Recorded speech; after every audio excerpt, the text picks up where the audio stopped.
नमस्कार दोस्तों, नारायणी क्लासेस में आपका स्वागत है। हम लोग स्टार्ट करने जा रहे हैं 9th क्लास की economics chapter 2 people as resources. जिन लोगों ने चैप्टर 1 नहीं देखा, उन लोगों के लिए मैं डिस्क्रिप्शन बॉक्स में लिंक इसकी डाल दूँगा, चैप्टर 1 की डाल दूँगा। चैप्टर 1 है हमारा the story of village Palampur, तो आप लोग वहाँ से देख सकते हैं। बाकी आप चैनल पे जाके भी उस चैप्टर को देख सकते हैं सीधे, ठीक है? तो बाकी यदि अगर आपको कोई डाउट हो तो आप उसमें कमेंट कर सकते हैं। बाकी देखिए स्टार्ट करते हैं पीपल एज़ रिसोर्सेज़। अच्छा इस चैप्टर सेकंड में हम क्या-क्या चीज़ पढ़ेंगे? सबसे पहला हमारा human capital formation, economic activities by man and women, the quality of population, किस तरह एक पॉपुलेशन को हम यूटिलाइज़ कर सकते हैं अपने देश की इकोनॉमी को रेज़ करने में। और सेकंड हम problem of unemployment and various sector, जितने भी सेक्टर हैं हमारे primary, secondary and tertiary sector, उनके बारे में हम लोग जानेंगे, ठीक है? तो चलिए स्टार्ट करते हैं। चलिए दोस्तों तो बात करते हैं, सबसे पहले स्टार्ट करते हैं हम, ठीक है? पॉपुलेशन की बात करते हैं सबसे पहले। देखिए अगर हम बात करें हमारे देश की, इंडिया की बात करें तो इंडिया अभी करंटली 2025 के एस्टिमेटेड डाटा के अकॉर्डिंग जो हमारा देश है, वो पॉपुलेशन के नंबर पे सबसे फर्स्ट में आता है। अप्रॉक्सिमेटली 1.46 बिलियन हमारी पॉपुलेशन है टोटल, ठीक है? अब इतनी लार्ज पॉपुलेशन को हम किस में कन्वर्ट कर सकते हैं? ह्यूमन कैपिटल में कन्वर्ट कर सकते हैं, ठीक है? अब इन हमारे देश के लिए सबसे बड़ा एडवांटेज क्या है कि हमारे देश में मैक्सिमम ऑफ यंग पॉपुलेशन है। यंग पॉपुलेशन का मतलब ये है कि उनको जो है इकोनॉमी में उनको बहुत-बहुत अच्छा यूटिलाइज़ेशन हमारा देश कर सकता है, ठीक है? तो उनको ह्यूमन कैपिटल में कन्वर्ट कर सकता है। ह्यूमन कैपिटल में कन्वर्ट कैसे करेंगे? उनको बेटर एजुकेशन प्रोवाइड करके, better health care facility provide करके, उनको ट्रेनिंग एंड स्किल्स प्रोवाइड करके, इस तरह से हम किसी भी देश की पॉपुलेशन को एक ह्यूमन कैपिटल में हम कन्वर्ट कर सकते हैं, ठीक है? चलिए देखिए नेक्स्ट बात करते हैं हम economic activities by man and women, ठीक है? अब बात करते हैं सबसे पहले इकोनॉमिक एक्टिविटीज़ पे कि इकोनॉमिक एक्टिविटीज़ क्या होती हैं? देखिए इकोनॉमिक एक्टिविटीज़ को हम 2 तरह से कैटेगराइज़ करते हैं, market activities and non market activities. अब मार्केट एक्टिविटीज़ कौन-सी हैं, नॉन मार्केट एक्टिविटीज़ कौन-सी हैं, वो हम एक छोटे से एग्ज़ाम्पल से समझते हैं, ठीक है? मान लीजिए कोई एक पर्सन है, उसने एक क्या डाला, एक प्रोडक्शन यूनिट डाली, जिसके पीछे उसका एक क्या है, ऑब्वियस सी बात है कि अगर वो कोई एक प्रोडक्ट बनाने के लिए एक इंडस्ट्री डाल रहा है, तो उसके पीछे उसका क्या मोटिव होगा? प्रॉफ़िट ही मोटिव होगा। ऐसा तो नहीं है कि वो इस चीज़ के लिए डाल रहा हो कि उसको लॉस हो, ठीक है? या फिर वो डोनेशन के लिए डाल रहा हो, ठीक? ऑब्वियस सी बात है कि अगर वो कोई एक पर्टिकुलर प्रोडक्ट बनाने के लिए डालेगा, एक प्रोडक्शन यूनिट डालेगा, तो उसके पीछे एक उसका प्रॉफ़िट का एम होगा, ठीक है? तो जो भी एक्टिविटीज़ हैं, जिनके पीछे एक मॉनेटरी एम है, सब सर्टेन मॉनेटरी ऑब्जेक्टिव है, प्रॉफ़िट है उसके पीछे एक एम, तो उस तरह की सारी एक्टिविटीज़ को हम मार्केट एक्टिविटीज़ बोलेंगे। एग्ज़ाम्पल ये है कि set up production unit for manufacturing of goods and services, ठीक है। सेकंड है हमारा नॉन मार्केट एक्टिविटीज़। देखिए, इस तरह की एक्टिविटीज़ के पीछे वो सिर्फ़ एक सबसे पहली चीज़ है सेल्फ कंज़प्शन के लिए की जाती हैं, नॉट एनी प्रॉफिट और पे। उनके उनके पीछे उनके बिहाइंड कोई प्रॉफिट का कोई एम नहीं होता है। जैसे देखिए एग्ज़ाम्पल जैसे कुकिंग फूड बाय वुमेन, ठीक है? हमारे घरों में जो हमारी माता-बहनें बनाती हैं खाना, उनके पीछे कोई मॉनेटरी एम नहीं है कि वो खाना बनाने के बाद में वो जो है मार्केट में सेल होगा। देखिए, यहीं पे अगर इसी एग्ज़ाम्पल को मैं थोड़ा-सा एक इलैबोरेट करूँ, मान लीजिए कि किसी घर में वो मतलब खाना बनाने के बाद में वो मार्केट में सेल हो रहा है, जैसे किसी ढाबे में सेल हो रहा है, उसके पीछे एक प्रॉफ़िट एम आ जाएगा, तो उस तरह की एक्टिविटीज़ को हम क्या बोलेंगे? मार्केट एक्टिविटीज़ बोलेंगे। लेकिन अगर हम खुद के कंज़म्पशन के लिए अगर फूड कुक कर रहे हैं, तो उस तरह की एक्टिविटीज़ को हम नॉन मार्केट एक्टिविटीज़ बोलेंगे। चलिए नेक्स्ट हम बात करते हैं सेक्टर्स के ऊपर, इकोनॉमिक सेक्टर्स, ठीक है? इकोनॉमिक सेक्टर हमारे 3 तरह से कैटेगराइज़ हैं, primary sector, secondary sector and tertiary sector. एक-एक सेक्टर की हम बात करेंगे। देखिए प्राइमरी सेक्टर की अगर बात करें तो प्राइमरी सेक्टर में क्या कौन-कौन से सेक्टर एसोसिएटेड हैं? Agriculture, cattle rearing, fishing, mining, forestry, extraction of raw material, किसी भी तरह के जो खनन है वो किससे एसोसिएटेड है? प्राइमरी सेक्टर से एसोसिएटेड है। ठीक है, देखिए प्राइमरी सेक्टर की अगर हम बात करें, सबसे पहले प्राइमरी सेक्टर की अगर बात करें तो मैक्सिमम शेयर ऑफ वर्कफोर्स है, ठीक है? मतलब जो है प्राइमरी सेक्टर पे जो करीबन हमारा 42 to 45% people are dependent on primary sector, ठीक है? इसमें एग्रीकल्चर, कैटल, फिशिंग, माइनिंग, ये इस तरह के सारे जो सेक्टर्स हैं वो एसोसिएटेड है ना। 40 to 45% of people are dependent on for their livelihood on primary sector, ठीक है? अगर कंट्रीब्यूशन की बात करें, जीडीपी में कंट्रीब्यूशन की बात करें, तो जीडीपी में इसका 16 टू 80% जीडीपी में कंट्रीब्यूशन है इस सेक्टर का, प्राइमरी सेक्टर का, ठीक है। सेकंड हम बात करेंगे सेकेंडरी सेक्टर पे। तो सेकेंडरी सेक्टर पे कौन-कौन से सेक्टर एसोसिएटेड है? मैन्युफैक्चरिंग प्रोडक्शन सेक्टर एसोसिएटेड है, ठीक है। अब हम बात करें अगर इसकी, तो 20 टू 25% ऑफ वर्कफोर्स वो डिपेंड करती है सेकेंडरी सेक्टर पे फॉर देयर लाइवलीहुड, ठीक है। और कंट्रीब्यूशन की अगर बात करें तो कंट्रीब्यूशन है 25 टू 28% ऑफ जीडीपी, ठीक है। इस सेक्टर का, सेकेंडरी सेक्टर का देश की जीडीपी में कंट्रीब्यूशन कितना है? 25 टू 28% इसका कंट्रीब्यूशन है, ठीक है, देश की जीडीपी में। सेकंड थर्ड है हमारा टर्शियरी सेक्टर, जो कि सबसे इंपॉर्टेंट सेक्टर है, ठीक है। कंट्रीब्यूशन की अगर हम बात करें तो देखिए, सबसे पहले देखिए वर्कफोर्स हमारी कितनी इसमें इन्वॉल्व है। देखिए, इसमें वर्क, टूरिज्म है, ट्रांसपोर्ट है, education, service, health care and health care facility, ये सारी एसोसिएटेड है हमारी टर्शरी सेक्टर में, ठीक है। देखिए, सबसे पहली चीज़ अगर हम वर्क फोर्स की बात करें तो वर्क फोर्स हमारी लगभग 30 to 35%, 30 to 35% people are completely depend on tertiary sector for their livelihood, ठीक है। अगर कंट्रीब्यूशन की बात करें तो कंट्रीब्यूशन सबसे ज़्यादा है, अप्रोक्सीमेटली 55 टू 58% कंट्रीब्यूशन है इस सेक्टर का जीडीपी में, ठीक है। देश की जीडीपी में 55 टू 58% टर्शरी सेक्टर का कंट्रीब्यूशन है जीडीपी में, ठीक है। चलिए नेक्स्ट बात करते हैं हम एजुकेशन के ऊपर। देखिए, हम जैसा कि हम देख चुके हैं कि किसी भी देश की ह्यूमन रिसोर्स को हम ह्यूमन कैपिटल में किस तरह से कन्वर्ट कर सकते हैं। सबसे पहले उन्हें बेटर एजुकेशन प्रोवाइड करके, ठीक है, एजुकेशन उनको बेटर प्रोवाइड करके। सेकंड हमारा providing better health care facility अगर उनको प्रोवाइड करके, ठीक है। थर्ड है हमारा स्किल्स एंड ट्रेनिंग प्रोवाइड करके, ठीक है। किसी भी देश के ह्यूमन रिसोर्स को हम किस में कन्वर्ट कर सकते हैं? ह्यूमन कैपिटल में कन्वर्ट कर सकते हैं, ठीक है। देश की प्रोडक्टिविटी अगर ह्यूमन कैपिटल में कन्वर्ट करने से उनकी देश की प्रोडक्टिविटी बढ़ेगी, इकोनॉमी रेज होगी, ठीक है, और बेटर इंफ्रास्ट्रक्चर हमारा डेवलप होगा। ठीक है, बात करते हैं एजुकेशन के ऊपर सबसे पहले। तो एजुकेशन से बजट की अगर हम बात करें तो 1951 में हमारा देश का बजट क्या था? 0.664% ऑफ नेशनल नेशनल जीडीपी हमारा कंट्रीब्यूट किस में करती थी? एजुकेशन में कंट्रीब्यूट करती थी। बट ये 2020-21 में कितनी हो गई? 3% ऑफ नेशनल जीडीपी हो गई, ठीक है, एजुकेशन में।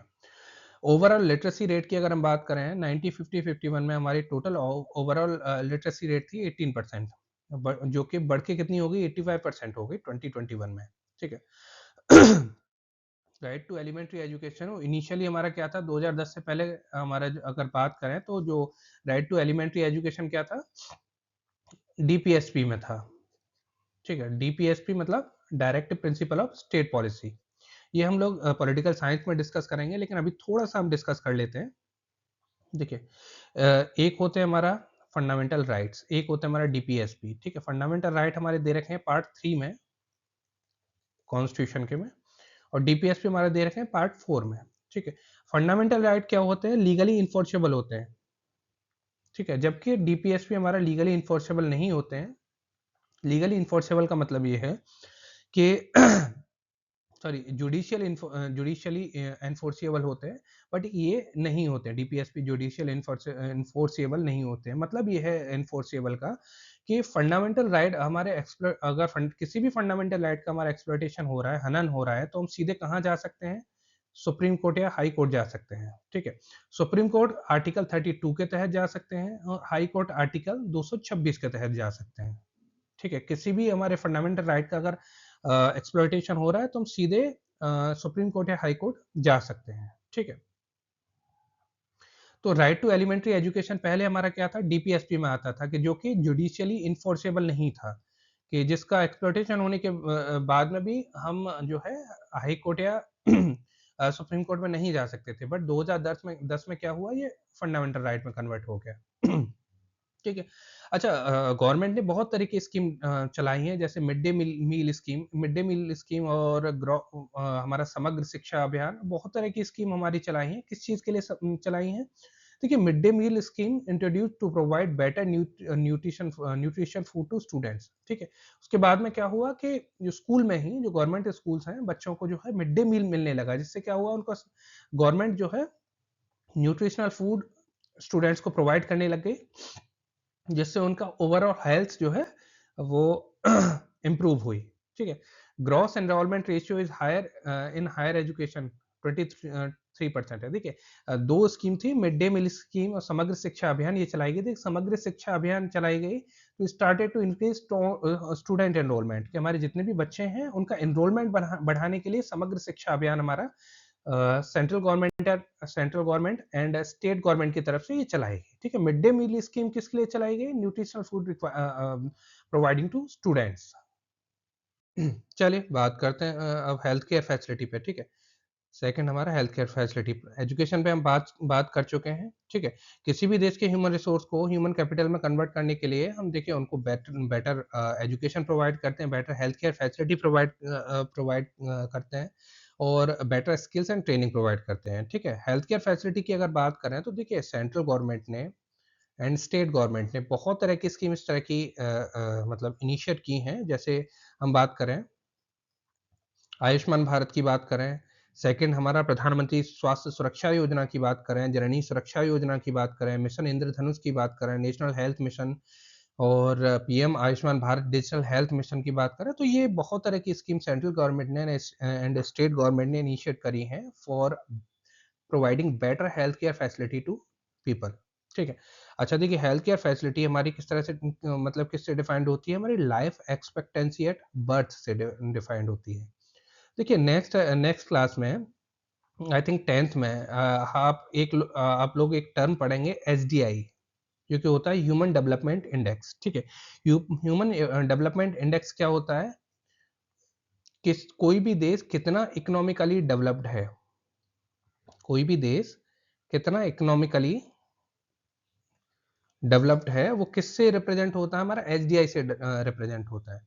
ठीक है, तो एसडीआई में एक टर्म होता है हमारा लाइफ एक्सपेक्टेंसी एट बर्थ, जो कि उस देश का हेल्थ केयर फैसिलिटी या फिर हेल्थ इंफ्रास्ट्रक्चर रिप्रेजेंट करता है। ठीक है, तो लाइफ एक्सपेक्टेंसी एट बर्थ की अगर हम बात करें तो देखिए 90 50 51 वन सेकेंड, 90 50 51 की अगर हम बात करें तो लाइफ एक्सपेक्टेंसी एट बर्थ कितना था? 32.5 टू 35 ईयर्स हमारा life life expectancy at birth था। ठीक है, बट ये जो है 2020-21 में कितना हो गया? 67.2 ईयर्स हो गया। इसका मतलब ये है कि हमारे देश में जितनी भी चाहे स्कीम्स हो या फिर मतलब हेल्थ केयर फैसिलिटी पे